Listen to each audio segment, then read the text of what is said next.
ప్రముఖ పాస్టర్ ప్రవీణ్ పగడాల మృతి పట్ల అయితే నిన్నటి నుంచి కూడా ఒక సందిగ్ధత నెలకొంది. ఈ నేపథ్యంలోనే అనేక అనుమానాలు వ్యక్తం చేస్తున్నారు. అయితే ఈ నేపథ్యంలో ప్రముఖ మోటివేషనల్ స్పీకర్ అయితే మహమ్మద్ షఫీ కూడా ఇక్కడ హాజరయ్యారు. ప్రస్తుతం మనతో ఉన్నారు షఫీ గారు. షఫీతో మాట్లాడే ప్రయత్నం చేద్దాం. సార్ చెప్పండి, అసలు ఇక్కడ రావడానికి కారణం ఏంటి? అసలు ఈ మృతి పట్ల ఏమైనా అనుమానాలు మీకు ఏమైనా ఉన్నాయి? సార్, రావడానికి కారణం ఏంటంటే వారు దైవ సేవలో ఉన్నారు, దేవుని వాక్యం ప్రజలకు చెప్పే క్రమంలో ఉన్నారు. ఆధ్యాత్మిక ప్రపంచంలో నాకు ఒక సన్నిహితమైనటువంటి పరిచయం ఉంది. రండి సార్. సన్నిహితం నుండి ఎప్పుడైతే విషయం తెలిసానో తట్టుకోలేకపోయాను సార్. యాక్చువల్గా ఇది ఎవరో ట్రోల్ చేస్తున్న విషయం అయితే మంచిగుండు అని అనిపించింది నాకు ఈ పోస్టర్ చూసిన తర్వాత న్యూస్ చూస్తే అర్థమైంది లేదు ఇది నిజమే, ప్రమాదవశాత్తు చనిపోయారన్న విషయం తెలిసిన తర్వాత కొన్ని విషయాలు తెలిసి వచ్చాయి. విజయ్ కుమార్ గారి ద్వారా తెలిసిన విషయం ఏంటంటే ఇక్కడ రెండో కోణం కూడా ఉంది, ఇక్కడ నా పన్నాగం ప్రకారంగా ఏదైనా జరిగి ఉండే అవకాశం ఉందన్న విషయం కూడాను ఎప్పుడైతే తెలిసిందో నాకు చాలా బాధ అనిపించింది. అంటే ఇలా కూడా ఒక అవకాశం ఉందా? తర్వాత నేను అనుకున్నాను లేదు, ఖచ్చితంగా నేను వెళ్ళాలి. ప్రవీణ్ పగడాల గారి విషయంలో ఏదైతే జరిగిందో అది కుట్రకోణంలో ఏదైనా జరిగి ఉంటే మాత్రం న్యాయం కోసం పోరాడేంతవరకు నేను నిలబడాలన్న ఆలోచనతో ఇక్కడికి వచ్చాను. అనుమానం ఏమైనా ఉందా అంటే మనం చెప్పలేం. ఖచ్చితంగా అనుమానాలు చాలా మంది వ్యక్తం చేస్తున్నారు, వారు చేస్తుంటారు, వీరు చేస్తుంటారు. ఎవరన్నది ఖచ్చితంగా మనం ఇప్పుడు చెప్పడం కరెక్ట్ కాదు. అది ప్రమాదంతో యాక్సిడెంటల్గా జరిగింది అయి ఉంటేనే మంచిదని నా మనసు కోరుకుంటుంది. అలా కాకుండా ఇంకేదైనా కోణంలో జరిగి ఉంటే మాత్రము ఖచ్చితంగా మనం అందరం కలిసి మనం పోరాడతాం. ఇంతమంది క్రైస్తవులు, సంఘ కాపరులు అందరూ ఇక్కడ ఏకమై ఉండడం నిజంగా చిన్న విషయం కాదు ఇది. ఎందుకంటే ప్రవీణ్ పగడాల గారి వ్యక్తిగత జీవితం గురించి మాట్లాడుతుంటే నేను విన్నాను. వాటిలో ఉన్నటువంటి హ్యుమానిటేరియన్ గ్రౌండ్స్ ఏవైతే ఉన్నాయో, అంటే ప్రజలకి సేవ చేయాలనే ధోరణితో వారి జీవితం గడిపిన విధానము, వారిలో ఉన్న మంచితనము, ఎంత గొప్ప స్థాయిలో ఉన్నా కానీ అణిగిమణిగి ఉండడం, అంటే బేసిక్ ఇవన్నీ కూడా చూస్తుంటే ఒక మంచి వ్యక్తిని కోల్పోయామన్న బాధ కలిగింది. నిజంగా అలాంటి వారు అనేక మందికి రోల్ మోడల్గా ఉన్నారు. ఇది జరగకూడనటువంటి సంఘటన ఇది జరగడం చాలా బాధాకరమైన విషయము. ఇప్పుడు పోస్ట్ మార్టం రిపోర్ట్ కోసం ఏదైతే ఎదురు చూస్తున్నామో అది ఒక యాక్సిడెంట్ అయ్యి ఉంటే తెలిస్తే అది దైవచిత్తం అని మనం తెలుసుకోవచ్చు. పొరపాటున ఏదైనా జరిగితే మాత్రం ఖచ్చితంగా దానికోసం we stand for justice. Okay sir, మీరు చెప్పండి. నిన్న ఉదయం నుంచి కూడా మీరు పోరాటం చేస్తున్నారు. అసలు నిన్న ఉదయం నుంచి కూడా పలు అనుమానాలు వ్యక్తం చేస్తున్నారు. అసలు ఏమనుకుంటున్నారు ఫైనల్గా? అంటే మేమేమనుకున్నా brother, actually post mortem report వచ్చిన తర్వాత ఏదైనా ఫైనల్గా మాట్లాడగలం. అంటే అన్ని కోణాల్లో పరిశీలించి చూస్తే కనుక ఏదో మిస్టేక్ అయితే నాకు అనిపిస్తుంది, సంథింగ్ రాంగ్ అనిపిస్తుంది. ఆయన బైక్లో రావడం అనేది, తర్వాత ఆ బైక్ హెడ్ లైట్ ఎందుకు పనిచేయలేదు, అది ముందే పగిలిపోయిందని చాలామంది చెప్తున్నారు మా వాళ్ళు. ఆ తర్వాత పోలీసులు ఒక వీడియో ఇచ్చారు, రాత్రి చూసాం. ఆ వీడియోలో ఆయన రావడం, దాన్ని ఒక కారు ఆయన క్రాస్ చేయటం, ఒక పొగ లేచిందని చెప్తున్నారు. ఆయన రావడం ఆ వీడియోలో లేదు. ఆ క్రాస్ చేసింది ఏమో మాకు కనబడట్లేదు క్లియర్గా. నేను పెద్ద బిగ్ స్క్రీన్ మీద రాత్రి ఒక బిగ్ స్క్రీన్ మీద ఇంట్లో నేను దాన్ని జూమ్ చేసుకుని మరీ చాలాసేపు చూసా. సో ఎంతసేపు చూసినా కూడా నాకు అందులో ఆ పొగలేవడం అంటున్నారు, తర్వాత అందులో వచ్చాడు అంటున్నారు తప్ప అది క్లారిటీ లేదు అక్కడ. రెండోది, ఒక ఫోటో మీకు చూపిస్తాను చూడండి. ఈ ఫోటోలో ఆయన మీద బైక్ ఉంది, మీరు కవర్ చేసుకోవచ్చు దీన్ని. ఆయన మీద బైక్ ఉంది. మా నేను వెంటనే పంపించాను అక్కడికి పొద్దునే. ఆయన మీద ఉంది, చూసారా బైక్? ఒకవేళ ఒక జూమ్లో చూసుకోండి. అదే నేను బిగ్ స్క్రీన్ చూపిస్తున్నాను, చూడండి. ఆయన మీద ఉంది బైకు. ఇక రెండో ఫోటో చూపిస్తాను మీకు. ఇది నిన్న పొద్దున్న మేము గ్యాదర్ చేసినవి. ఇలా చూడండి, ఇందులో కూడా ఆయన మీద బైక్ ఉంది, చూడండి. ఏమండి? అంటే ఇప్పుడు ఒక యాక్సిడెంట్ జరిగినప్పుడు బైక్ ఇలా మీద పడే ఛాన్సెస్ చాలా అసలు జరగవు. ఒకవేళ వేగంగా వచ్చి అందులో పడిపోతే, అంత దుమ్ము లేచిపోతే బైక్ చాలా దూరం పడిపోవాలి, మనిషి ఎక్కడో పడిపోవాలి, ఒళ్ళంతా దెబ్బలు తగలాలి, ఒళ్ళంతా గీతలు పడాలి, దెబ్బలు తగలాలి. కానీ ఎక్కడ దెబ్బలు లేవు, ఎక్కడ గీతలు లేవు.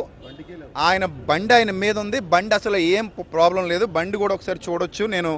నేను ఆ ప్లేస్కి వెళ్ళి బండి చాలా జాగ్రత్త. కానీ హెల్మెట్ లోపల బ్లడ్ క్లాట్ అయి ఉంది. హెల్మెట్ ఏం పాడవలేదు, చూడండి. హెల్మెట్ అంతా యాజ్ ఇట్ ఈజ్ బాగుంది. రెండోది బైక్ చూడండి, బైక్ ఎంత నీట్గా ఉందో చూడండి, అసలు ఏ ఇబ్బంది లేదు బైక్కి. సో ఆయన మీద బండి ఉన్నప్పుడు సైలెన్సర్ ఎంత వేడిగా ఉంటుంది, ఖచ్చితంగా డ్రెస్ కాలిపోలేదు. ఇప్పుడు రాత్రి నేను అడిగితే రాత్రి ఏం చెప్తున్నారంటే ఇది యాక్సిడెంట్ అనే ఫిక్స్ అయిపోయారండి అని నాకు ఒక పెద్ద రిపోర్టర్ గారు చెప్పారు. ఆ ఛానల్ పేరు నేను చెప్పను, కానీ ఒక పెద్ద రిపోర్టర్ గారు నాతో టచ్లో ఉన్నారు. నాకు ఏం చెప్పారంటే, సార్ ఇది యాక్సిడెంట్ అని అందరూ ఫిక్స్ అయిపోయారు సార్, రేపు మీకు అదే చెప్తారు సార్ అంటున్నారు. అంటే పోస్ట్ మార్టం జరగకముందే ఫిక్స్ అయిపోయారు, రేపు అదే చెప్తారు అంటున్నారంటే మరి దాన్ని మేము ఎలా అర్థం చేసుకోవాలో నాకు అర్థం కాలేదు. అది తర్వాత విషయం ఏంటంటే, ఆయన ఒంటికి కొంచెం బురద అంటుకున్నట్టుగా కనిపిస్తుంది. మీరు ప్లేస్కి వెళ్ళి చూడండి, అక్కడ నుంచి 100 మీటర్ రేడియస్లో ఎక్కడా మీకు బురద కనబడదు. ఆయన పడిపోయిన ప్లేస్ చూడండి, ఆ చుట్టూతో ఎక్కడా మీకు బురద కనబడదు, డ్రైగానే ఉంది, అదంతా ఆకులతో ఉంది. సో ఇప్పుడు ఫేస్కి అంత బలంగా దెబ్బ తగలడానికి ఏ ఆబ్జెక్ట్ ఉంది అక్కడ? That is main important. మనం ఆలోచించాల్సినటువంటి ఫస్ట్ పాయింట్ అది. రెండోది, మీ అందరికీ తెలుసు, రీసెంట్గా అంటే కొంతమంది ఇది ఇలా మాట్లాడుతున్నారు అంటున్నారు, కానీ ఒక పాయింట్ నేను చెప్తాను. రీసెంట్గా క్రైస్తవులు అందరూ ఏకమై ఇదే రాజమండ్రిలో ఒక వ్యక్తి మీద కంప్లైంట్ ఇచ్చారు. అతను అనుచిత వ్యాఖ్యలు ఇస్లాం సమాజం మీద కానీ క్రైస్తవ సమాజం మీద కానీ ఇప్పుడు దుమ్మెత్తి పోస్తూ తిరుగుతున్నాడు అని. ఈయన కూడా ఆ కంప్లైంట్తో ఏకీభవిస్తూ నేను కూడా మీతో పాటు వస్తానని చెప్పినట్టుగా మాకు సమాచారం ఉంది. అంటే నేను వస్తే నేను కూడా మీతో పాటు స్టేషన్కి వస్తాను, నేను కూడా మీతో పాటు మాట్లాడతానని చెప్పినట్టుగా సమాచారం ఉంది.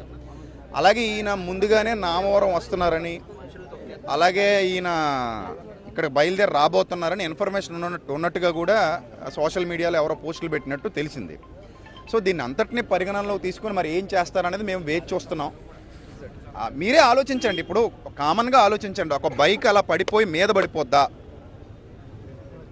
మీరే ఆలోచించండి. ఒకవేళ మీద పడిపోయేంత ఎత్తు ఎగిరి బైక్ పడిపోతే, బైక్ మనం మామూలుగా స్కిడ్ అయ్యి బండి దేక్కుంటూ వెళ్ళిపోతేనే ఆ హ్యాండిల్ గీతలు పడిపోద్ది కదా.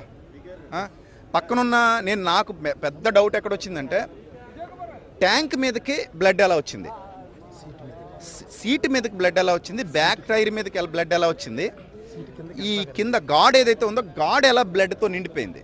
సో అది చాలా కూలంకషంగా ఆలోచించాల్సినటువంటి విషయం, చాలా లోతుగా దర్యాప్తు జరిపించాల్సినటువంటి విషయం. అందులోకి అంత బ్లడ్ ఎలా వచ్చేసింది? ఒకవేళ ముఖం పగిలిపోయి బ్లడ్ బయటకు వచ్చింది అనుకుందాం, బ్లడ్ ఎంతని చిమ్ముతుంది చెప్పండి మీరు? మొత్తం బైక్ అంతా బ్లడ్డిష్గా అయిపోవాల్సిన అంత చిమ్మేస్తుందా బ్లడ్? అంత బ్లడ్ బయటకు వచ్చేస్తుందా? అంత బ్లడ్ అలా అంటే ఒళ్ళంతా దెబ్బలు తగలాలి. ఇప్పుడు నాకు తెలిసి ట్యాంక్ తడిచిపోవాలి బ్లడ్తో అంటే, ఆయన ప్రైవేట్ పార్ట్స్ దగ్గర అయినా పగిలిపోతే బ్లడ్ రావాలి. పోనీ ట్యాంక్ తడిచిపోయిందంటే అక్కడంతా బాగానే ఉంది. మీద పడిపోయినప్పుడు అసలు ఒక్క చోట కూడా కాలిన గాయం లేదు. బట్టలు నేను మాట్లాడేది శరీరం కాదు, బట్టలు కాలాలి కదా. ఇప్పుడు మన సైలెన్సర్ హీట్ ఎంత హీట్ ఉంటుంది? అది ఆ విజయవాడ నుంచి వస్తున్నారంటే ఎంత హీట్ ఎక్కిపోయి ఉండాలి సైలెన్సర్. అది మీద పడిపోయిందంటే బట్టలు కాలాలా వద్దా? సో మరి ఇవన్నీ మీరు ఆలోచించండి. ఇవన్నీంటా లేకపోతే కుట్రకోణం ఏమైనా ఉందా అనేది మీరు ఆలోచించి, మీరు ఇంకొక పాయింట్ ఏంటంటే, బిగ్ టీవీ తప్ప మిగిలిన టీవీలన్నీ మౌనవ్రతం పాటిస్తున్నాయి, ఎందుకు అర్థం కావట్లేదు. నిన్నటి నుంచి అశోక్ గారితో నేను మాట్లాడిన దగ్గర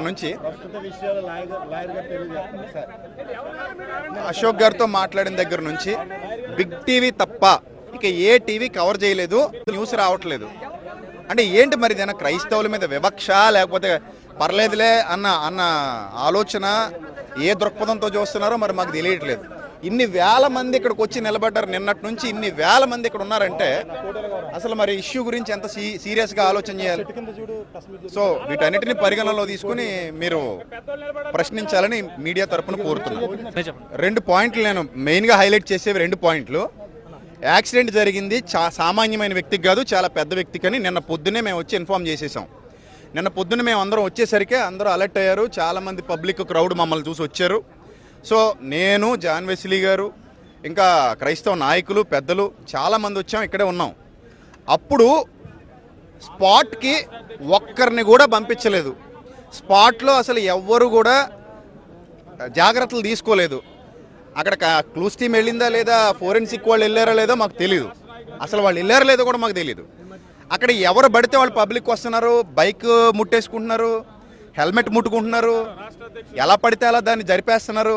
మరి ఒక పెద్ద వ్యక్తి అని మేము ఇన్ఫర్మేషన్ ఇచ్చినప్పుడు దాన్ని ఎంత జాగ్రత్తగా తీసుకోవాలి, ఎంత జాగ్రత్తగా దర్యాప్తు చేయాలి, అదొకటి నెంబర్ 1 పాయింట్. రెండోది, ఆ బ్యాగ్ ఏమైంది అంటున్నారు, దొరికింది ఎవరికైనా బ్యాగ్? అది ప్రవీణ్ అన్న బండి మీద వెనకాల కట్టుకున్న బ్యాగ్ టోల్ గేట్లో కనబడుతుంది కదా, సీసీటీవీలో కనబడుతుంది. మరి అదే బ్యాగ్ యాక్సిడెంట్ స్పాట్ దగ్గర దొరికిందా అని అడుగుతున్నాను నేను. దొరికిందండి ఎవరికైనా? అది హలో నేను గారు, బ్యాగ్ దొరికిందా అన్నదే ఆధ్వర్యంలో ఉంది. ఓకే, పోలీసు వాళ్ళ ఆధ్వర్యంలో ఉందట అది బ్యాగ్. మరి బ్యాగ్ పోలీసు వాళ్ళ ఆధ్వర్యంలో, ఫోన్ ఆధ్వర్యంలో ఉన్నప్పుడు బైక్ హెల్మెట్ వీటికి కూడా కొంచెం రక్షణ కల్పించి జాగ్రత్తగా క్లూస్ టీమ్ తీసుకొచ్చి వివరాలు సేకరించాలి కదా. అది వారి నిర్లక్ష్యమే కదా. అదొకటి మాకు బాధ కలిగించినటువంటి విషయం. రైట్. ఇప్పుడు నిన్నగాక మొన్న రాధా మనోహర్ దాస్ అనే వ్యక్తి మీద కంప్లైంట్ చేశారు. ప్రవీణ్ పగడాల గారు కూడా అందులో నేను సపోర్ట్గా ఉంటాను, నేను కూడా కంప్లైంట్ చేస్తాను, అది నాకు కూడా బాధ కలిగించిందని చెప్పారు. సో ఆయన వచ్చిన తర్వాత హలోనన్ గారు వీళ్ళందరితో పెద్దలతో మాట్లాడి ఈ విషయం మీద చర్య తీసుకోవాలని అడుగుదామని చెప్పేసి ఆయన కూడా వన్ ఆఫ్ ద మెంబర్ అయ్యారు. ఇప్పుడు పాయింట్ ఏంటంటే ఎంత వీక్ అయిపోతున్నారు ఇక్కడ అని అంటే, ఈ వ్యక్తి సదరు వ్యక్తి మరియమ్మ గురించి మాట్లాడతారు. చూడండి ఏమని మాట్లాడారో.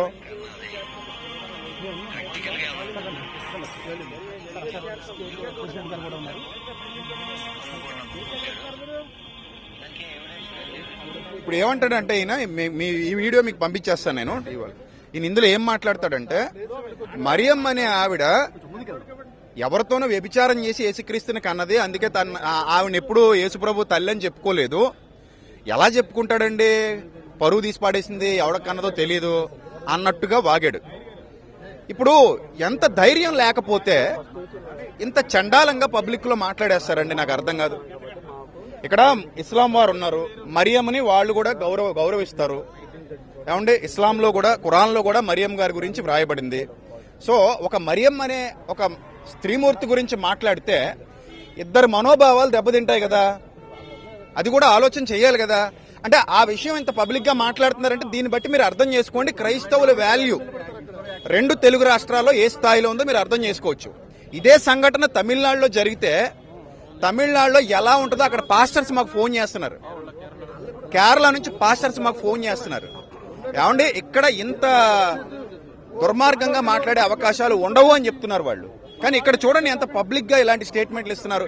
దీన్ని బట్టి మీరు ఆలోచన చేయండి క్రైస్తవులకు ఏ రీతిలో న్యాయం జరుగుతుందో.